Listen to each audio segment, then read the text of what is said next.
Muli na namang gumawa ng history ang binilang para sa P-pop kung hindi pati sa Southeast Asian global music.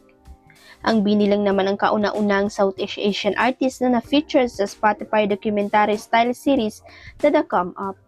Ay highlight sa nasabing serye ang mabilis na pag-angat ng Nations Girl Group pati na rin ang giging journey nila sa Pilipinas hanggang sa pag-perform nila sa global stage. Ipapakita rin sa series ang massive impact nila sa patuloy na pagtaas ng kanilang international fan base. Noon pang 2022 ay very supportive ng nasabing international music streaming app sa Bini.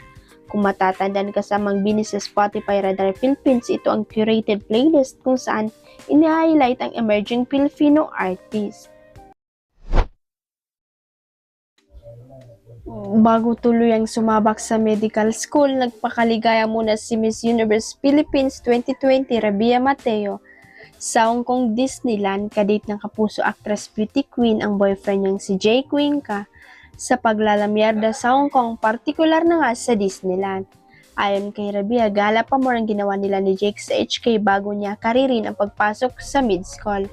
Nag-share si Rabia ng mga sweet photos nila ni Jake na kuha sa HK Disneyland kung saan pinasalamatan niya ang kapamilya aktor sa kanilang latest trip. Few more gala before mid-school at Juan Carlos Cuenca, thank you for this trip ang mababasa sa caption ni Rabia.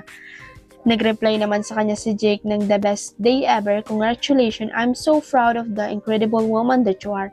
Sinagot uli siya ni Rabia ng thank you for being supportive of my dreams, I'm so proud of you too.